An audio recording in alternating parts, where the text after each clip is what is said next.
এটাও আলাদা করে বিবেচনা নেওয়া দরকার। কিন্তু আমরা এখন আপাতত যে জায়গায় দাবি করছি যে নারী পুরুষ যেই হোক, যে কোনো মানুষ হোক, তারা যখন সামাজিক পর্যায়ে একান্ত নিজের ব্যক্তিগত কাজ বাদ দিয়ে যখন সামাজিক পর্যায়ে যে কোনো কাজ করবে, যখনই তাকে কেউ না কেউ কোনো না কোনো ভাবে সে কাউকে সার্ভিস দিচ্ছে কিংবা কোনো শ্রমের সাথে যুক্ত হচ্ছে, সেইটাকে একটা শ্রম আইনের আওতার মধ্যে আনা দরকার। না হলে তার অধিকারকে আর নির্দিষ্ট করা যাবে না। আপনি যদি কোনো আইনের আওতাভুক্ত না হন তাহলে আপনার অধিকারটা নির্দিষ্ট হচ্ছে না। তা আমরা যদি নাগরিকের মর্যাদার কথা বলি, তাহলে নাগরিকের মর্যাদাটা দেবেন কিভাবে? হাওয়াই। নাগরিকের মর্যাদা মানে আপনি একটা আইনের আওতার মধ্যে পড়ছেন এবং সেই আইনে নির্ধারিত এবং ব্যাখ্যাকৃত যে মর্যাদা সেটা আপনি পাচ্ছেন, রাষ্ট্র সেটা আপনাকে বুঝাই দিতে বাধ্য। এটা হচ্ছে নাগরিকের মর্যাদা। তাহলে সেই নাগরিকের মর্যাদা যদি প্রতিষ্ঠা করতে হয়, তাহলে আমাদের শ্রম আইনের আওতায় এই যে কোনো ধরনের সামাজিক পর্যায়ের শ্রম কিংবা যে কোনো সেবা, এটাকে তারা আওতায় আনতে হবে। তাদের ইউনিয়ন করার অধিকার দিতে হবে, সংগঠিত হওয়ার অধিকার দিতে হবে, তাদের দাবি দেওয়া তোলার অধিকার দিতে হবে। এই জায়গাটা আমাদের বিবেচনার মধ্যে রাখা দরকার। আউটসোর্সিং কর্মচারীরাও যেমন ইউনিয়ন করতে পারে না, দৈনিক মজুরিরাও ইউনিয়ন করতে পারে না। আপনি আজকে ইউনিয়ন করতে যান, আপনার ইউনিয়ন করার অধিকার নাই, অথচ আপনার নামের সাথে কিন্তু শ্রমিক আছে। আপনি লিখেছেন কর্মচারী, কিন্তু সরকার লিখছে কিন্তু দৈনিক মজুরি ভিত্তিক শ্রমিক। তাহলে সরকার নিজের আইনের সাথে নিজে স্ববিরোধিতা করছে, তার বিপরীত কাজ করতেছে। একটা সরকারকে এটা পারে? আজকে যদি সত্যিকার ন্যায় বিচার থাকতো, তাহলে এই ধরনের কর্মকাণ্ডের কারণে সরকারের উপরে আদালত থেকে একের পর এক সুমোটো আসার কথা, নির্দেশনা আসার কথা যে তোমরা করছোটা কি, কিভাবে এটা সম্ভব হচ্ছে। তার মানে যখন খেটে খাওয়া মানুষের প্রশ্ন আসে, তখন যে কোনো অন্যায় জিনিসও চাপিয়ে দেওয়া যায়। আর সমাজে যারা ক্ষমতাশালী, যাদের হাতে ধন সম্পদ, যাদের হাতে ক্ষমতা, তাদের বেলা কোনো ন্যায়সঙ্গত জিনিসও চাপানো যায় না। আজকে এই ভয়ঙ্কর অবস্থা বাংলাদেশে আছে। কাজে আমরা বাংলাদেশের যখন পরিবর্তন চাই, তখন কাদের পরিবর্তন চাই? এই দেশের খেটে খাওয়া মানুষ, শ্রমিক, কৃষক, শ্রমজীবী, মেহনতি, ক্ষেত মজুর, দিন মজুর, নানাভাবে মানুষ যে কাজ করছে, তাই এরাই তো 95% মানুষ। এদের জীবনে পরিবর্তন না এনে, এদের অধিকার এবং মর্যাদা নির্দিষ্ট না করে এই রাষ্ট্রের কোনো পরিবর্তন হবে না। এই জায়গাটা আমাদের আজকে জোরের সাথে তুলতে পারতে হবে। আমরা এইগুলো প্রশ্ন তুলেই শ্রম মন্ত্রণালয়ে গিয়েছিলাম। শ্রম সচিব মহোদয় একটা কমিটি গঠন করার কথা বলেছেন। এই কমিটি এখন পর্যন্ত বৈঠক করেছে কিনা এটা আমরা জানতে পারি। আমি নিজের মধ্যে গতকালও যোগাযোগ করেছি,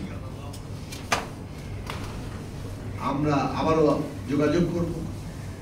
এবং আপনারা তো দেখলাম যে ইতিমধ্যেই আপনারা এর সুস্পষ্ট একটা জায়গা চাচ্ছেন যে টেকনিক্যাল কমিটি বৈঠক করছে কিনা। আমরা আশা করি শ্রম মন্ত্রণালয়, মাননীয় শ্রম সচিব সহ মাননীয় শ্রম উপদেষ্টা সকলের দৃষ্টি আকর্ষণ আমরা এটা করেছি এবং তারা অবিলম্বে এই ধরনের একটি বৈঠক, যে বৈঠকটা তাদের হওয়া দরকার, যেখান থেকে সুপারিশ আসবে, নীতিমালা করবে, সেই সুপারিশটা তারা যেন তৈরি করবে। সেইটা অর্থ বিভাগে গেলে তখন সেটা একটা হয়তো নীতিমালায় পরিণত হবে। তো আমরা আজকের এই সভা থেকে আমিও আপনাদের সাথে একমত যে অতি দ্রুততম সময়ের মধ্যে, আগামী 2 সপ্তাহের মধ্যে আমরা অন্তত এই টেকনিক্যাল কমিটির একটা বৈঠক দেখতে চাই এবং সেইখান থেকে একটা সুপারিশ আমরা পেতে চাই, যে সুপারিশটা আমরা অর্থ মন্ত্রণালয়ে দিতে পারবো। এবং সেইটা দিতে পারলে সেইখানে আমাদের এই 25-এর যে নীতিমালা তারা তৈরি করেছেন, কিছুটা স্টেক হোল্ডারদের সাথে আলোচনা না করেই সেই নীতিমালাটা আমরা পরিবর্তন করব। আপনাদের দাবি অনুযায়ী ন্যূনতম যে অধিকারের প্রশ্নগুলো আপনারা তুলেছেন, তার ভিত্তিতে একটা নতুন নীতিমালা আমরা পাবো এবং তার ভিত্তিতে আপনাদের অধিকার প্রতিষ্ঠা। এখানে অনেকগুলো প্রসঙ্গ আপনারা এখানে তুলেছেন। একটা হচ্ছে ডাক বিভাগের বেতন বৈষম্য। এই যে সরকারের অবস্থাটা দেখেন যে এখানে তারা ঘোষণা করেছেন যে কত 800 টাকা করে বেতন, 800 টাকা করে তারা বেতন, 800 টাকা করে একটা বেতনের হ্যাঁ, ঢাকায় 800, ঢাকায় 400, সিটি কর্পোরেশন গুলো, অন্যান্য সিটি কর্পোরেশন গুলো 750 এবং জেলা শহরগুলো, উপজেলা শহরগুলো 700 টাকা। কিন্তু এই টাকা বাস্তবায়ন করা হয় না। এখন ডাক বিভাগে 300, 400 এরকম টাকা দেওয়া হচ্ছে। কিংবা ওই যে নরেন্দ্র বহুমুখী প্রকল্প, কৃষি উন্নয়ন প্রকল্প, তারপরে BCHIR, এইসব জায়গায় কিংবা প্রত্নতত্ত্ব, নানান প্রতিষ্ঠানে নানান রকম যে যার মতো ইচ্ছা মতো কাজ করছে। বেতন কম দিচ্ছেন, চাকরি নাই, ছাঁটাই করছেন, এই কোনো নিশ্চয়তা নেই। এইভাবে মানুষ চলতে পারে?